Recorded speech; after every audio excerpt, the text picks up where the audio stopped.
All right. Hello, everyone. My name is Nick Galambos. I'm currently a graduate student at the University of Pennsylvania.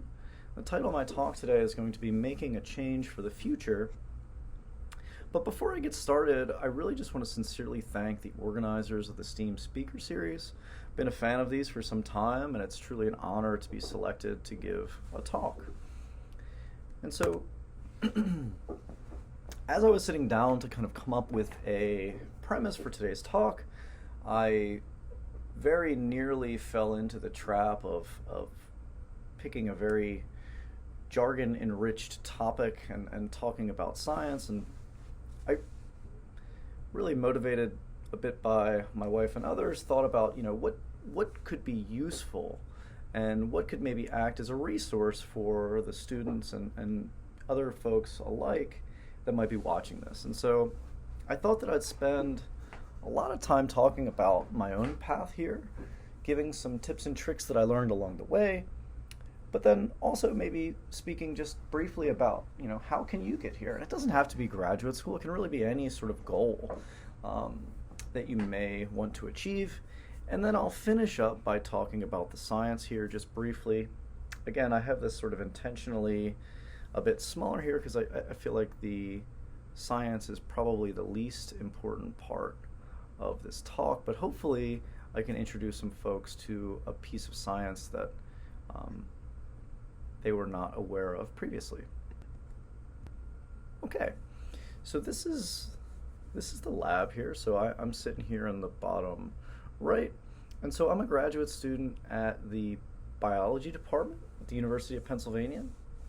However, my lab is actually affiliated with the medical school. We have affiliations with the Children's Hospital of Philadelphia as well as the Penn Epigenetics Institute. And we're really interested in this idea of paternal inheritance, really fueled by observations that the environment of a father can alter the information that's carried in sperm, and then this can then go on and influence the next generation. And we use this word called phenotype, and this really just means what does it look like, okay? And so I'll get back to this sort of towards the end of the talk, but I just wanted to give you a preview of the type of work we do. And the most important thing here really that I want to stress is that this is not via changes in the DNA. So how might that work? We're often, I think, very much aware of the idea that changes in DNA can alter various sort of disease states, cancer, for example. But how could these changes be observed when there are no changes to the DNA? And now, this sort of all started quite some time ago, and my path, I think, like that of other folks, at least I expected it to be this very linear process where I decide to do something and I go achieve that thing. Where the reality really was that it was not a linear process for me. So I ping-ponged back and forth between different interests. I actually stopped going to school for a while, etc. But the point here is that this second part is very normal, and I would argue that it's pretty widespread in science. Okay, and so here's just a couple examples. There's many more. The first one I'm showing you here is the scientist Rosalind Franklin, who I think many would argue is responsible for discovering the structure of DNA. Although she was never awarded any prestigious awards like the Nobel Prize, I think people, at least in the current times, have recognized her as being very important in that discovery. The second person I'm showing here, this Charles Henry Turner, was actually the first African-American scientist to publish in one of the most prestigious journals called Science. And sadly, even after all of these achievements, he was unable to find a faculty position based on the color of his skin. Last but not least, the scientist Barbara McClintock made absolutely amazing discovery of mobile genetic elements known as transposons that literally make up 80% of all of the DNA in our cells. And even though she made these amazing discoveries, because she was a woman, she was not really believed at first, but she did go on to win the Nobel Prize, albeit 40 years later. And so my point here is that I'm not really claiming to have experienced any of these issues that these scientists have faced. However, it's just common. Even the people that we see up on the pedestal, they did not have it easy, okay? And so I would also argue that this isn't just widespread in science, this is really widespread everywhere. All right, and so now I'm just going to switch over to how did I get here? And so I started at a local Catholic elementary school, and it was very early on that I made the decision to be sort of the class clown, and I think based on just issues, trying to pay attention, really not feeling super focused at the desk, I carried these qualities with me to high school. I don't know if anybody really was that excited about that fact, but in high school I achieved a GPA of 2.0, so really barely passing high school. And this left me in a position where I was full of a lot of uncertainty. And I really didn't know about this fact that paths are typically not linear. And I really began to question what exactly was I doing? Had it been a mistake to have behaved this way for all these years? And I think along with all of these feelings, a question that's either self-motivated or from others around you is kind of, do I have to go to college? And it's really because a lot of us, including myself at that point, had no idea what I wanted to be. Faced with all of these different options, I think it's very easy to say, oh, I want to be a doctor, I want to be a lawyer, these high-paying professions. But once you get beyond that, there's so many things that you could do, and even trades that really our country is built upon. But there's many different options, and so this can be sort of intimidating. So what do we do? My advice here would really be to just pick something, aim at something, and do it. Okay, and this is what I decided to do. And so, but what if you don't like it? Okay, well, that's kind of the point. The reason that we have this uncertainty is because we really don't know what it is that we like, at least in my experience. And so by choosing something and giving it your all, you put yourself in a scenario where by the end of completing that thing, you will know what you like, okay? At least you can identify if you don't like it, okay? And this begins this process of sort of identifying your own interests. And so after a while of just working kind of typical jobs, grocery store, Starbucks, that sort of stuff, I decided to go to community college. And I don't think I really need to sell this to this audience, but a variety of factors led to this decision. So the affordability, of course, I'm paying for this myself. The flexibility of the class schedules, these things are often geared towards working individuals, which is great. And then the proximity, so it was very close to where I lived. One really great thing too is just the diversity of different things that you can learn. Again, going towards this goal of identifying your own passion, and believe it or not, for me, this started at the Delaware County Community College, okay? And I started by taking just 2 classes at first, okay? And I took an earth science class and an English class, and I did not do as well as I would have hoped. I I actually was not interested in earth science nor English, and so the general ed requirements are important, but this was a bit discouraging to me at first. So my first go was not a success, and I think it's important to remember that your first go doesn't always necessarily have to be a success, okay? And here I am, I really still don't know what I want to be. And so we go back to this sort of advice. Even though I'm very frustrated here, we have to recall that the path is not linear. Again, like, this is something I'll continue to come back to here. But decided to aim at something and do it.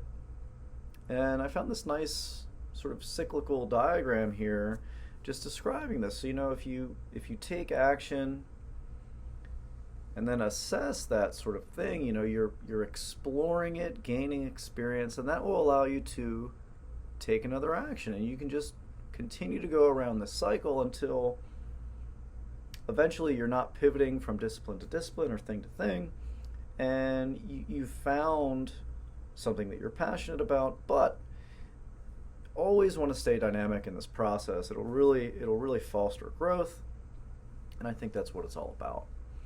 And so I then, this sort of thing went on for a while.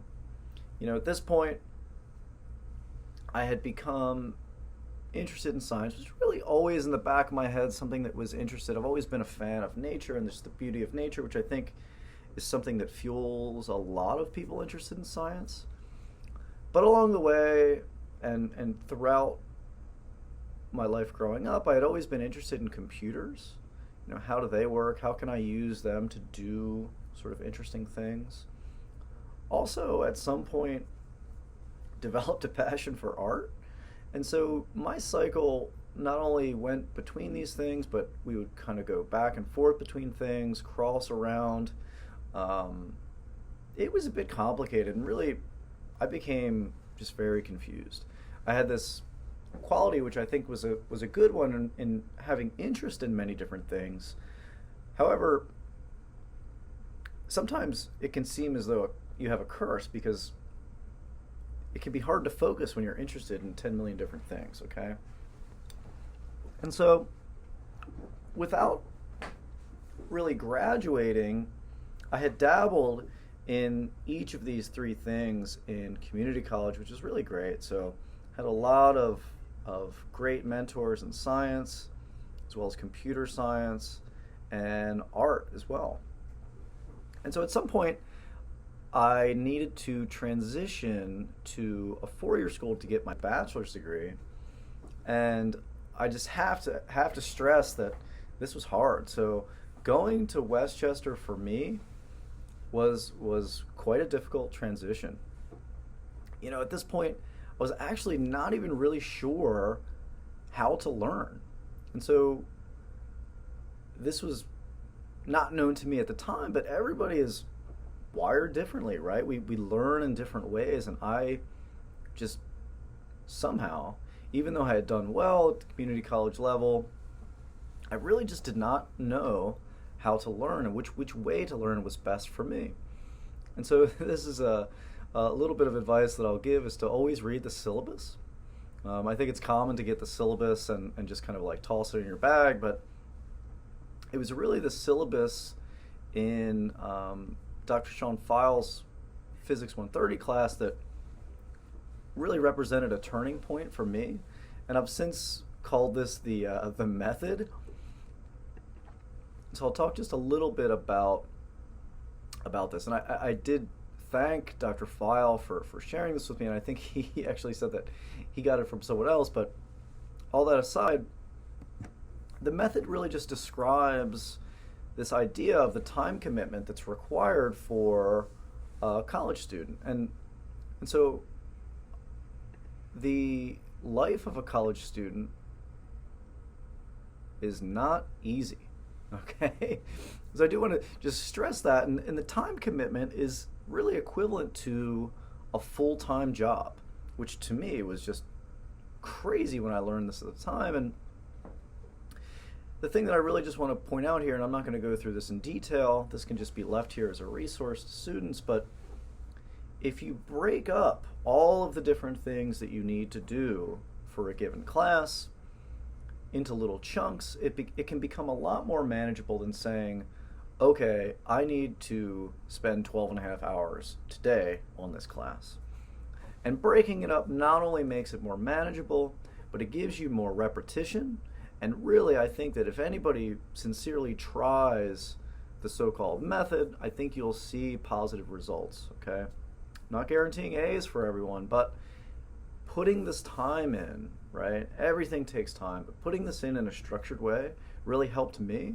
And it's one of the first things that I recommend to students to try, because again, this really produced amazing results, at least for myself. Okay, so using the method allowed me to become a graduate of college. And so I'm a first-generation college student. I was very proud of this. Unfortunately, though, I still did not know what I wanted to be. And this was like shocking. Again, like I have this degree now. Still literally have no clue where I want to settle for a career. So at this point, I went off to what we call an industry position, science, and this company, Orashore Technologies, actually makes rapid tests. Right? And so at the time when I told people that, the first thing everybody would say is, what, like pregnancy tests? And really the concept of these tests is very similar to a pregnancy test. However, we were making tests against viruses, viral infections. So at the time we were working on rapid tests for Ebola virus and Zika virus. But now a primary focus of Orashore is making tests, of course, for the COVID-19 virus. And so as I was here, this wasn't the most exciting job that I'd ever had. I really missed being in the classroom learning. At this point, I'm really a fan of learning, which took quite a long time to get there. Kind of starting to ask myself, do I want to go back to school? And then this opportunity sort of fell out of the sky at the community college, back where it all began, as a position for a lab coordinator. And so I decided to apply for this job. And really, this was a really amazing opportunity. So as a lab coordinator, I had this opportunity to sort of mentor and teach students in the lab, basic lab techniques. And all the while, I was able to, so some institutions will pay for continuing education, and DCCC is one of them. So I took advantage of this and really was not only filling my role at the community college, but also taking classes on the outside back at Westchester. And now it seemed like a lot of these shots that I was taking, I'm starting to sort of hit the mark here, getting a bit closer outside of my job itself, where I had this ability to mentor and teach. I really got exposed to this new, to me, field of biology, which I thought was really fascinating. And so now I knew that not only did I want to mentor and teach, but perhaps research was part of the overall goal of my career. I started to think, is there any way that I can combine these three things? And so through almost countless conversations with many people from various stages of my career, kind of fell on the idea of attending graduate school. Okay? And so my recommendation here, and the recommendation that was given to me, was that you always want to pick a program based on interest. And I do just want to pause here for a second and say that although I'm directing this information towards going to graduate school, I think this advice can be broadly applicable to any discipline, really anything that you're trying to do. Okay? You always want to do things motivated by interest, because these things are hard, right? And without the passion and the drive that interest can give you, it can become far too challenging to accomplish some of these things. So I approached these programs based on interest. At this time, I was very interested in plant biology. So I identified the Penn biology program as being very interesting to me. There was also this aspect of teaching involved in the graduate program, which is very interesting as well. And which leads to my first round of applications and interviews. And this was very scary, to say the least. And, you know, my previous research experience was very minimal. And I think that really came through in my applications and interviews. They really appreciated my passion for science. However, in a lot of fields, these positions are very competitive, so experience can really go a long way. And this lack of experience really led to the decision. And so my decision ultimately was that I was rejected from graduate school. Even though I was very proud of getting these interviews, it was a bit disappointing to be rejected and left with the question of now what? What do I do now? And so what I decided to do was pivot again into a research lab. So they wanted more research experience, so I decided to get that experience. And so I joined a research lab at the Children's Hospital of Philadelphia in the lab of Lan Lin, and got some really great experience, really learned about hypothesis-driven science. And at this point, you know, even though it was sad for me to leave DCCC, I really got the experience that I needed to reapply.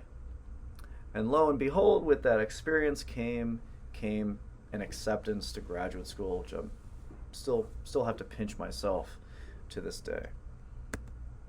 And so now to just go a little bit further here, how can you get here, okay? And again, here doesn't have to be graduate school. It could be nursing school. It could be automotive technology, anything really. How do you do this, right? So you have to find what interests you. I can't stress that enough. What interests us is really what is going to motivate us. More importantly, well, I guess not more importantly, but equally as important, is seeking out a mentor that has done it. So for other first-generation college students like myself, other underrepresented minorities, it's very difficult, okay? And so if we don't have people in our families or people that are close to us that have done it, navigating this can be a tremendous challenge, and it can be almost easier to just quit, okay? And so a mentor is really going to be somebody who's going to foster your growth. And without that, it can just be tremendously challenging. So I like this graphic down here where it's like the mentor is fostering the growth of the mentee. And this, I can't stress how important this is enough. Also, setting goals is incredibly important, okay?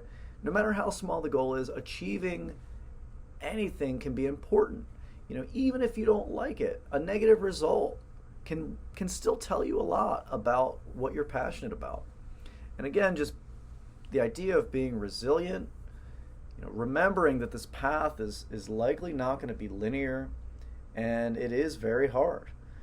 So accepting failures when they come up is very important, and it's really just important that you learn from them to continue to grow and develop so you can achieve your goals. So back a bit to the summary here. So I've talked a bit about how I got here. Also mentioned some key points, I think, about how you can get here. And so now I'm going to spend the last bit of the talk here talking about the science. Okay? And so in biology, we're very much interested in this so-called central dogma of biology, okay?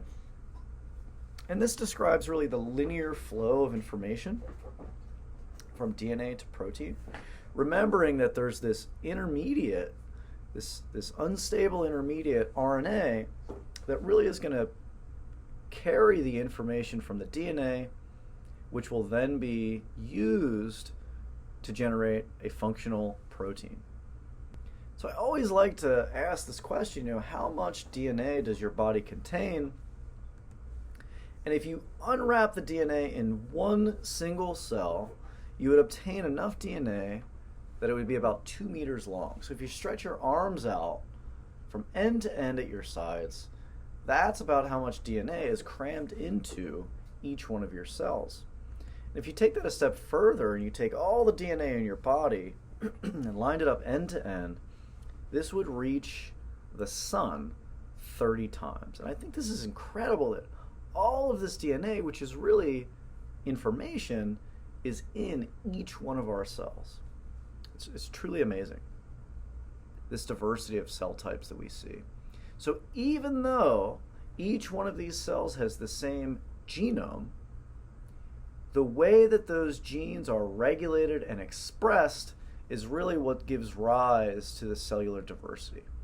And so how does this work? I have to go over just some nomenclature here. So a gene, okay, is a recipe for a protein. So this is a physical piece of DNA that encodes the information for a protein. A genome is a body of genes. So all the genes that we have as humans, that would comprise our genome. Gene expression is how much of that gene is being produced at a given time. And so how does the cell know how much? And so this idea of gene expression is really what's responsible for. And so just to go back to the central dogma of biology, I told you that DNA is converted into RNA, which is then used to make proteins. But we have to remember that the DNA is localized in the nucleus, okay, and it's ordered in there, okay? And through the process of transcription is where we get these mature messenger RNAs. And these are exported into the cytoplasm where they interact with ribosomes to form proteins through the process of translation. So already we can see that this process is a bit more complicated than just DNA, RNA, protein. But what I really want to stress here is that each one of these processes represents a point that cells use to regulate gene expression. And it's this regulation that allows this diversity of cell types that we see that I mentioned a couple slides back. Now, in my own career here, I've been very interested in RNA for some time. And so I want to go back to one of the slides that I talked about previously, because we're going to be talking about this RNA quite a bit more. So now, I told everyone about this paternal inheritance slide where information from the environment can be packaged into sperm and elicit a phenotype or some sort of tractable change in the next generation. And I mentioned that this is not via the DNA. So I'm going to have to define sort of a scary term here, and that is the term epigenetics. And so this term, I think it's always common, always a useful thing to break a word down into its component parts. So these Greek roots here are epi and genesis, and so we're talking about above for epi, and then genesis we have generation, birth, genes, okay? So what we're really talking about here is heritable changes in gene expression. So again, how much of these genes are being present at a given time that is not attributable to underlying changes in DNA sequence. So I think a really nice instructive example here is identical twins. And so we have this situation where each of these twins has the same genome, okay? However, if we look at them based on the environments that they encounter, they can really be very different people, okay?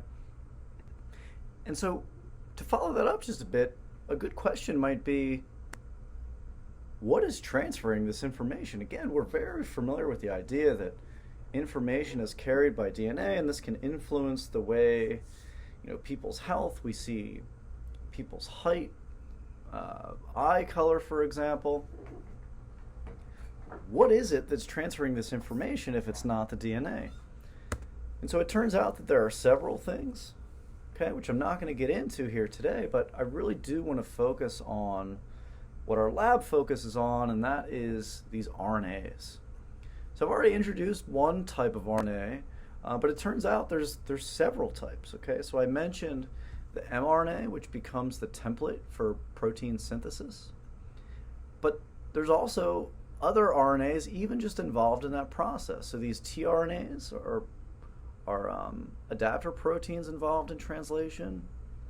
The ribosome itself is comprised primarily of RNAs, but there's also an incredible variety of other types of RNAs in cells that all are very interesting and tend to be regulatory in nature.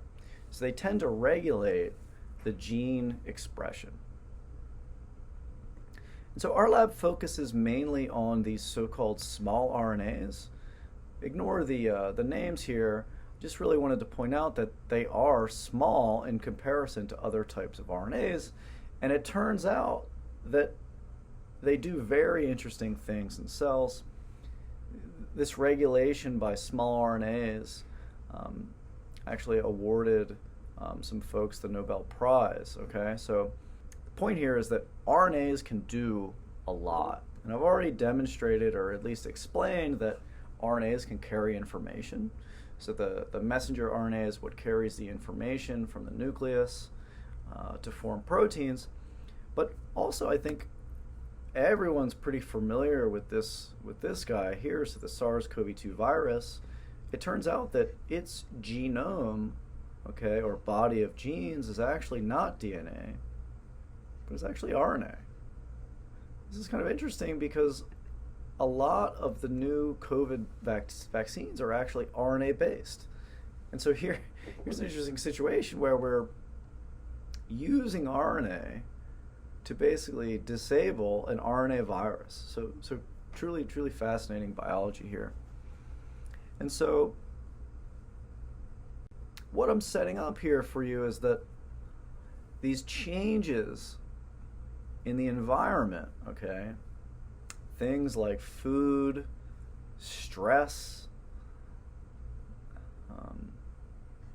drugs, toxins, etc., are going to influence the individual's epigenetic state, modulate that, which can then go on to modulate gene expression. Okay, so these environmental, stress, and diet can influence epigenetic changes, and this is going to determine whether genes are on or off and to what degree that is taking place. Now, to come back to this slide here, I think we're armed now with a bunch of tools to kind of understand this a bit further. So what we're saying is that the environment, okay, is going to be influencing the information in sperm. And so in our case, it's going to be modulating the levels and the identity of the small RNAs in sperm. And this is having a detectable phenotype. So it's a detectable effect in the next generation. And so we can now call that something a bit different because we understand these terms now. So these changes are inheritable and they're epigenetic, and these are on the paternal side. So we call this paternal epigenetic inheritance, and we really think that this is very interesting, and we're left with some big questions here, okay? So primarily the biggest question, I think, is how does this work? You know, this has been shown to happen in mammalian systems, but really the molecular mechanism is not yet known. Once we understand or begin to understand the molecular mechanism, we can start to interrogate, you know, what is the biological relevance? Is this happening at random? Likely not. But this investigation of the basic biology could then possibly lead to this being used as some sort of therapeutic. Okay, so male fertility is certainly a public health concern, and understanding the basic biology that dictates the inheritance via components in sperm would be a nice jump forward to taking this sort of basic biology and applying it to potential therapeutics. Okay? And so, last but certainly not least, I just have an acknowledgement slide of a lot of folks along the way who have touched me in some way and motivated the way that I think now, and really encouraged me to sort of press on. And this comes from anywhere from high school to now here at Penn, and of course my family, my wife has just been my rock throughout this whole process, and really opened my eyes to my own potential, and I'm incredibly grateful for her and for the other people listed here. This is not an inclusive list, and I just want to thank the audience, of course, for your attention, and just want to leave my contact information here. If anybody has any questions about whether it's deciding on something, trying some new discipline, etc., questions about the science, I'd be happy to entertain those.